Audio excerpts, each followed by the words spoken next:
मैं सोनालिका कुशवाहा एकलव्य के बारे में कुछ पंक्तियां प्रस्तुत करती हूँ।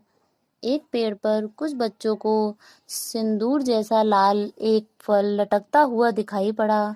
सभी बालक उसे पाने के लिए चेष्टा करने लगे, किंतु फल इतनी ऊंचाई पर था कि किसी प्रकार हाथ नहीं लगा। उन्हीं में से एक बालक बोला, तुम लोग व्यर्थ क्यों समय बर्बाद कर रहे हो? तीर तो हाथ में है, क्यों नहीं गिरा लेते? बात कहते ही तीरों की बौछार होने लगी। किसी का भी तीर फल पर नहीं लगा। वह बालक खड़ा खड़ा सारा तमाशा देखता रहा। अंत में उस बालक ने एक तीर चलाया और पका फल टप से जमीन पर गिर पड़ा। इससे टोली में उसकी धाक जम गई। बच्चों, आप जानते हैं वह बालक कौन था? वह बालक था एकलव्य। हस्तिनापुर के निकट वन में एक बस्ती का सरदार हिरण्यधेनु था। उनका प्रभाव अधिक था, इसलिए समूह के लोग उन्हें राजा कहा करते थे। एकलव्य उन्हीं का पुत्र था। एकलव्य ने मन लगाकर अभ्यास करना आरंभ किया।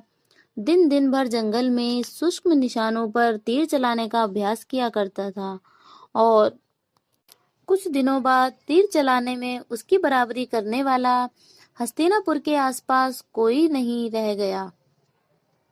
एकलव्य और भी अधिक निपुणता प्राप्त करना चाहता था, परंतु कोई साधन दिखाई न देता था।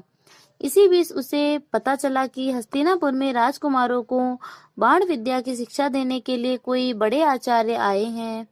इनके समान बाण विद्या में दक्ष उस समय कोई नहीं था। उसके मन में आया कि मैं भी क्यों ना उन्हीं से चलकर सीखूं, पर तुरंत ही उसने सोचा कि वे तो राजकुमारों के गुरु हैं। मैं निर्धन हूँ, मुझे वह सिखाएंगे कि नहीं? यह शंका उसके मन में बनी रही। फिर भी उसने भाग्य की परीक्षा लेनी चाही और वह हस्तिनापुर के लिए चल पड़ा। हस्तिनापुर में गुरु द्रोण राजकुमारों को बाण चलाने की कला सिखाते थे। वे बाण विद्या के आचार्य थे, इसलिए उनका नाम द्रोणाचार्य हो गया। वहाँ कहा जाता है उनके जैसा बाण चलाने वाला कोई नहीं था। दोपहर के समय कुरु तथा पांडु वंश के राजकुमार और अन्य प्रांतों के राजकुमार बाण चलाने का अभ्यास कर रहे थे। रंगभूमि के भीतर जाने का साहस न होने के कारण एकलव्य वहां पहुंचने के बाद वहीं खड़ा खड़ा राजकुमारों का अभ्यास देखने लगा और देखने में इतना लीन हो गया कि अपने को ही भूल गया। राजकुमारों में बाण चलाने में अर्जुन सबसे श्रेष्ठ था।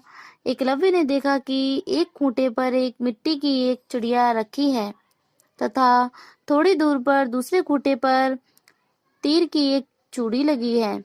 निश्चित दूरी से इस प्रकार तीर चलाना है कि वह चूड़ी के भीतर होता हुआ चिड़िया की आंख भेद दे। सभी राजकुमार द्रोण का संकेत पाकर तीर चला रहे थे, परंतु किसी का भी तीर निश्चित स्थान पर नहीं लग रहा था। इधर राजकुमार अपने अभ्यास में इतने लीन थे कि उन्होंने एकलव्य को भी नहीं देखा। अंत में जब एक राजकुमार का तीर आंख छूकर पृथ्वी पर गिरा तो एकलव्य से रहा न गया। उसके मुख से निकल पड़ा, वाह वाह, केवल थोड़ी कुशलता की और आवश्यकता थी। यह सुनकर सबका ध्यान द्वार की ओर गया।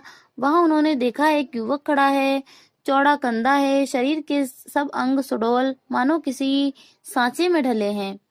तीर और धनुष भी हैं, किंतु शरीर पर केवल धोती है। द्रोणाचार्य की भी दृष्टि उधर गई। सब लोग एकटक उधर देखने लगे। आचार्य ने उसे संकेत से बुलाया। एकलव्य उनके पास गया और चरण छूकर प्रणाम करके खड़ा हो गया। द्रोणाचार्य ने ध्यान से उसे सिर से पांव तक देखा और पूछा, तुम निशाना लगा सकते हो? यह प्रश्न सुनकर उसने कहा, हाँ, मैं लगा सकता हूँ। और फिर कुछ पूछे बिना ठीक स्थान पर जाकर उसने तीर चलाया और तीर आंख भेदता हुआ निकल गया। सब लोग चकित हो गए। द्रोणाचार्य के पूछने पर उसने अपना नाम एकलव्य बताया। द्रोणाचार्य इस बालक के कौशल से प्रसन्न हुए। परिचय पूछने के बाद आने का कारण पूछा। एकलव्य ने धनुर्विद्या सीखने की अभिलाषा व्यक्त की। द्रोणाचार्य ने इस विषय में अपनी विवशता व्यक्त की। एकलव्य की सारी आशाएं क्षण भर में नष्ट हो गईं। बड़ी निराशा और दुख भरे स्वर में उसने कहा, मैं तो आपको गुरु मान चुका हूँ। इतना कहकर उनके चरण छूकर वह चल दिया। जंगल में एक स्थान पर उसने द्रोणाचार्य की मिट्टी की मूर्ति बनाकर स्थापित की। वह प्रातः काल और संध्या समय उसकी पूजा करता और दिन भर बाण चलाने का अभ्यास करता।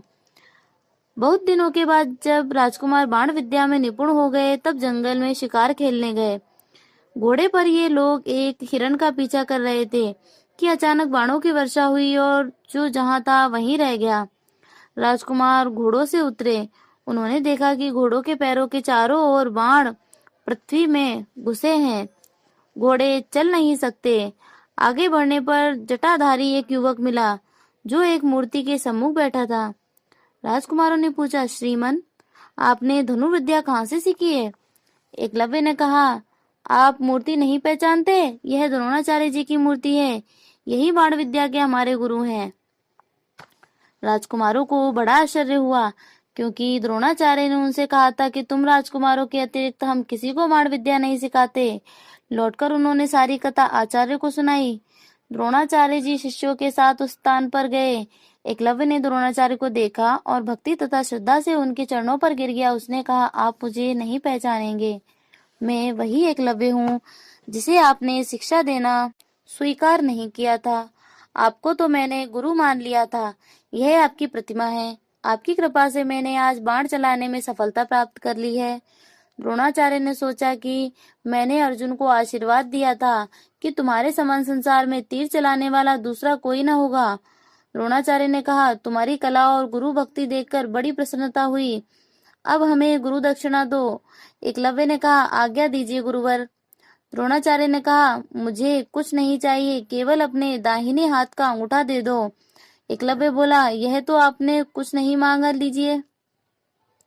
इतना कहकर उसने अपने दाहिने हाथ का अंगूठा काटकर उनके चरणों पर रख दिया।